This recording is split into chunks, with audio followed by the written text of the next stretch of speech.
Bonjour à tous, bonjour docteur Grange. Bonjour Emmanuel.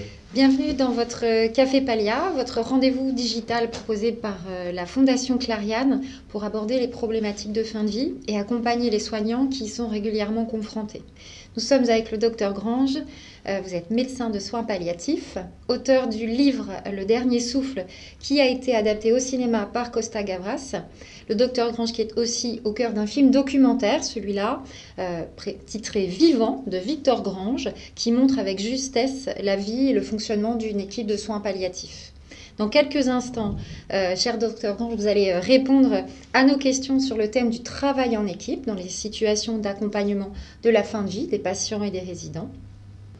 Ensuite, le docteur Fariba Kabirian, directrice médicale de Clariane France, nous partagera ses conclusions. Et pour entrer dans notre sujet du jour, cher Claude, je propose qu'on parte d'une situation qui peut être rencontrée en établissement. Donc, il s'agit d'un patient victime d'un accident il y a 20 ans et il a subi un polytraumatisme sévère qui l'a laissé très dépendant. Il ne peut plus se déplacer seul, il est alimenté par une sonde et il ne peut plus communiquer non plus. Un jour, il est hospitalisé en urgence pour un problème rénal pour lequel on lui administre un traitement antibiotique et également un traitement antidouleur en lien avec un praticien en soins palliatifs. Malgré cela, quelques temps après, le patient entre en détresse respiratoire. Le SAMU est appelé et décide de mettre en place une sédation et un accompagnement en soins palliatifs, ceci en accord avec la famille. On a ces directives anticipées, mais qui sont signées par son épouse. Ensuite, le médecin traitant du patient prend connaissance de la situation avec laquelle il est en désaccord. Il s'oppose alors à l'équipe du foyer, au médecin hospitalier. Alors on voit une situation comme celle-ci qui peut être génératrice de tension. Comment est-ce qu'on peut l'éviter ? Alors, d'abord, ce récit clinique montre ce qu'on vit encore dans les EHPAD, de difficultés avec des choses qui sont bien. Notamment là, face à cette situation-là, moi j'ai trouvé ça intéressant que le SAMU mettre en place donc une sédation. Mais on voit très bien aussi que il faut savoir anticiper les choses. Là, il y a des directives anticipées, mais les directives anticipées, elles ne sont pas conformes puisque c'est des directives anticipées qui sont écrites par l'épouse et pas par la personne concernée, et donc pas valable. On voit aussi qu'il peut y avoir un décalage entre les professionnels de santé. On voit que là, il y avait déjà des médecins hospitaliers qui avaient orienté la prise en charge vers une prise en charge palliative, avec le consentement d'une équipe soignante, avec le consentement de la famille. Et puis là, il y a le médecin référent qui arrive et qui, là, apparemment, n'est pas d'accord avec cette stratégie. Et donc, voilà, ça peut tout faire basculer. Et mettre aussi en souffrance des équipes. Donc là, on voit qu'il y a un manque de cohérence. Et quand il y a un manque de cohérence, c'est juste très difficile. Manque de collégialité parce que le médecin référent, c'est quand même le référent. Et apparemment, il n'a pas été au courant de cette stratégie d'une évolution vers une prise en charge palliative. Voilà. Et peut-être qu'à un moment donné, il aurait fallu l'associer pour acter cette prise en charge palliative et que tout le monde soit en adéquation avec cette évolution de passer du curatif au palliatif. Voilà. Alors, qu'est-ce qu'on peut faire justement quand on a un désaccord comme ça entre un médecin traitant et une équipe soignante ? Moi, je pense qu'il faut faire appel à des tiers. Alors, il y a plusieurs tiers possibles. Il y a des référents de soins palliatifs.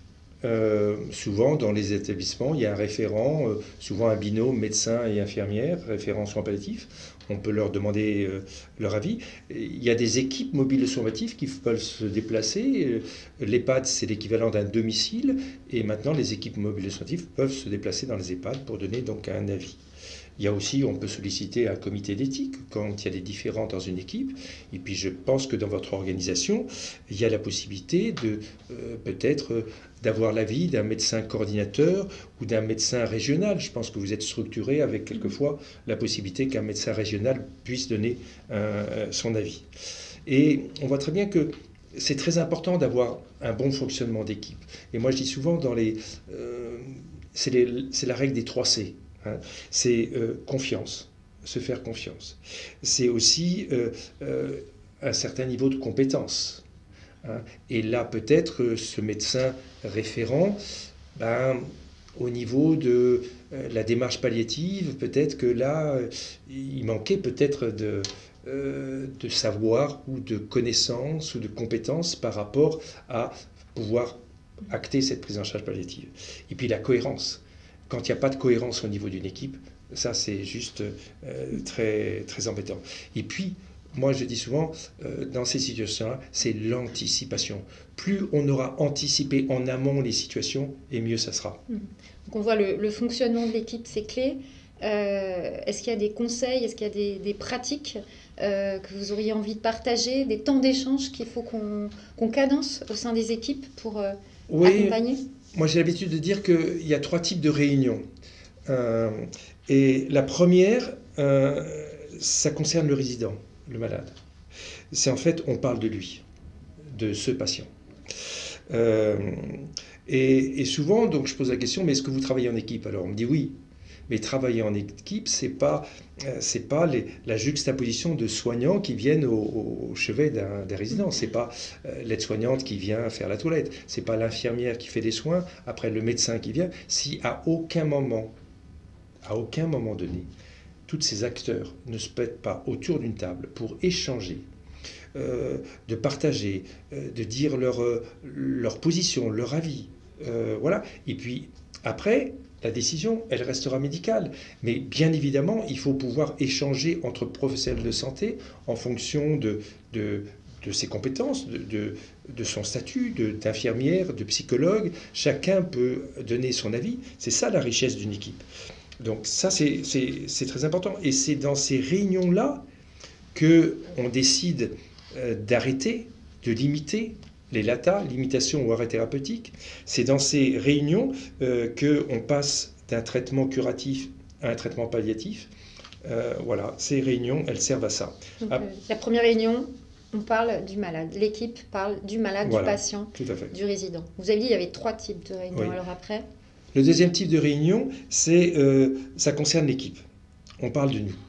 Et dans ces situations-là, qui souvent laissent des traces, hein, c'est de pouvoir débriefer. Pouvoir à un moment donné, à distance, dire aussi la difficulté de cette équipe soignante par rapport à ces désaccords. Voilà, débriefing, CREX ou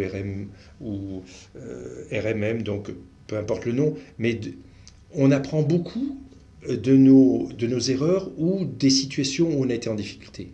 Pouvoir avoir à un moment donné un temps pour échanger, ça me paraît très important. Et au-delà donc de l'équipe, troisième niveau? Le troisième niveau, c'est le fonctionnement, c'est-à-dire on parle du service. Et je pense que les EHPAD, toutes les EHPAD devraient, dans leur projet d'établissement, construire des projets avec un volet comment je vais accompagner nos résidents de notre EHPAD quand ils sont dans le dernier chemin de leur vie. Qu'est-ce qu'on peut faire à notre niveau?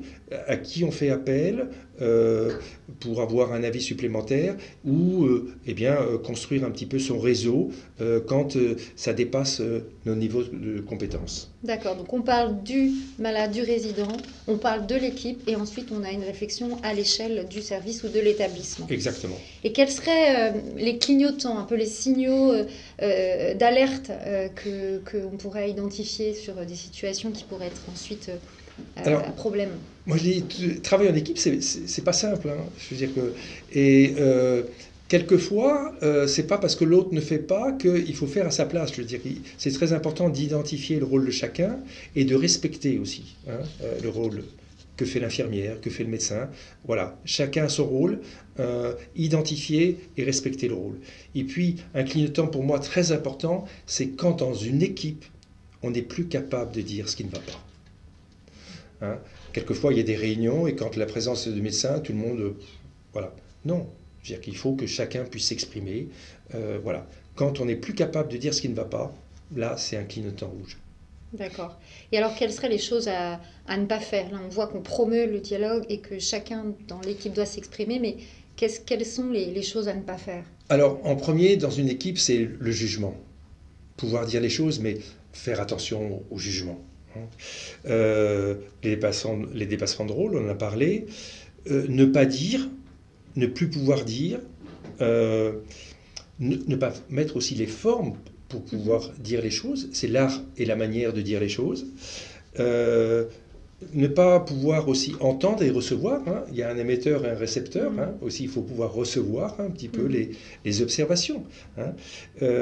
Et puis, il y a aussi des personnes, hein, qui sont en difficulté parce que dès qu'il y a une observation, ils le prennent comme une atteinte personnelle. Ben non.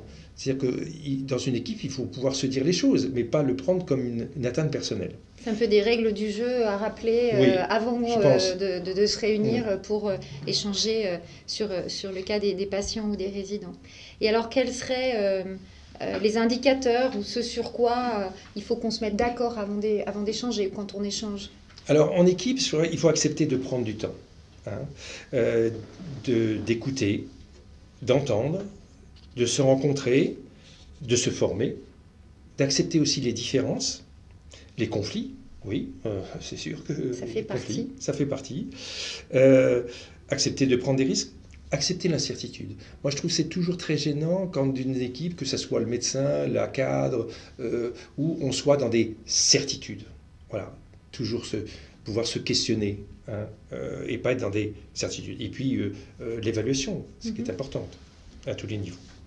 Et alors justement, est-ce que pour accompagner les équipes dans ces réflexions éthiques, il y a des outils, il y a des référentiels qui peuvent étayer, appuyer, servir de repère? Oui, je pense que la SFAP, la Société française d'accompagnement et formatif, il y a 2 outils, hein, sur leur site. Donc c'est la décision de la démarche éthique de Jean-Marie Gomas, hein, avec un temps concernant le malade, sur ce que souhaite le malade, ses directives anticipées, concernant la maladie, voilà, quelle est la maladie, son évolution, que pense la famille, hein, que pensent les acteurs du soin, le médecin, l'équipe soignante, et puis d'avoir à un moment donné un temps de délibération, de pouvoir en discuter ensemble, du temps organisé et voulu, avec un espace de parole vraie et de vraies paroles. Donc, et ça, en interdisciplinarité, je pense que c'est très important d'avoir ces temps-là, c'est une grande richesse, hein. Et puis après, la décision. Une fois qu'on a discuté, qu'il y a eu cette délibération, après, il y a la décision. Et moi, j'aime citer Jean-Marie Gomas qui dit que la discussion est pluridisciplinaire, hein, mais la décision, elle est monodisciplinaire, elle est médicale. Mais par contre, il faut que les médecins donc, prennent des décisions, souvent importantes, de limitation, d'arrêt thérapeutique, de passage, après en avoir discuté avec l'équipe soignante. Hein, qui sont souvent, bien plus souvent au lit du malade, et ça serait très dommageable qu'un médecin comme ça, surtout dans une EHPAD qui vient quelquefois de l'extérieur, prenne des décisions de gastrostomie, d'arrêt, ou de ça, sans en avoir discuté à ceux qui prennent en charge au quotidien la personne. Donc 3 étapes, hein, sur cette aide à la réflexion éthique. On fait l'inventaire de la situation, on parle du résident, du malade, on échange, on a une délibération interdisciplinaire et ensuite le médecin décision médicale. prend sa décision.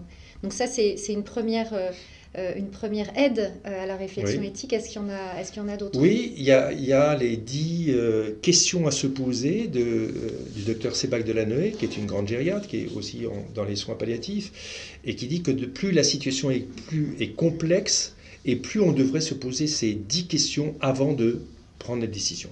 La première question, c'est quelle est la maladie principale de ce patient? Accident, polytraumatisme très évolué. Quel est son degré d'évolution?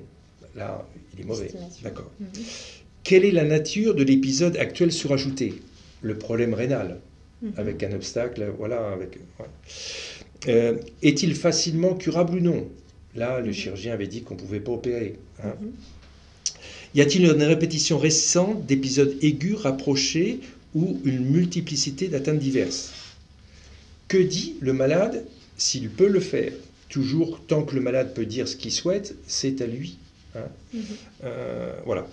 Quand il ne peut plus le faire, c'est les directives anticipées. Mais il y a des personnes qui ne peuvent pas dire les choses, mais qui l'expriment par un langage corporel. Hein. Quand il y a un résident qui a racheté une fois, 2 fois, 3 fois sa sonde nasogastrique, il faut quand même se poser la question de la pertinence de cette sonde. Voilà.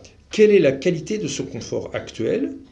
Qu'en pense la famille? Pas pour faire ce que souhaite la famille, mais pour tenir compte de ce que souhaite la famille, pour voir s'il y a un grand décalage par rapport à la décision qu'on va prendre, pouvoir donc en discuter avec la famille. Hein. Préparer, bien sûr. Et puis, qu'en pensent les soignants qui le côtoient le plus souvent? Ça, c'est très important. Je pense que dans les EHPAD, très souvent, il y a des équipes soignantes qui souffrent qu'il y ait des décisions qui soient prises sans avoir pu discuter avec leur médecin. Voilà, je pense que ça, c'est très, très, très important. De la concertation, une parole ouverte, de l'anticipation, de la collaboration, c'est un peu les maîtres mots qu'on retrouve à travers les différents échanges et puis aussi à travers ces outils d'aide à la démarche éthique. Et puis de la part des soignants, vous savez, les soignants, il n'y a aucune revendication à vouloir prendre la décision. Il n'y a pas de revendication de cet ordre-là. Hein. C'est simplement, pour les soignants, il est important qu'ils puissent comprendre pourquoi on fait les choses ou pourquoi on ne les fait pas. Ça me paraît très important. Parce que s'il y a la perte de sens, là, les soignants, ils sont en souffrance. Les soins palliatifs évoluent progressivement en s'intégrant dans un continuum de soins pour les patients et les résidents. En France, seulement 48% des besoins en soins palliatifs sont pourvus. Lors du plan stratégique décennal qui va jusqu'au 2034, le souhait dans le cadre de prise en soins palliatifs et d'accompagnement des patients est de mettre en place une continuité des actions dans un temps long avec des soins précoces, avancés, terminaux. Pour les professionnels, comme pour les familles, il est important de mieux connaître ce que sont les soins palliatifs. Avec la série des 10 épisodes de Café Pallia, nous bénéficions de l'expertise du Dr Grange pour aborder les problématiques concrètes liées à la fin de vie, comme la définition de ce que sont les soins palliatifs, le recueil des directives anticipées, la prise en charge de la douleur et de la souffrance. Améliorer l'accompagnement des professionnels sur le plan éthique et opérationnel pour faire évoluer les pratiques est indispensable. Être mieux informé, mieux formé, aide à mieux collaborer sur le terrain, à fluidifier des échanges entre les professionnels de santé en incluant les proches. Et donc, à toujours mieux prendre soin des patients en restant à leur écoute jusqu'au bout, en améliorant toujours le confort de la fin de vie. Ce qui est notre mission première de soignants.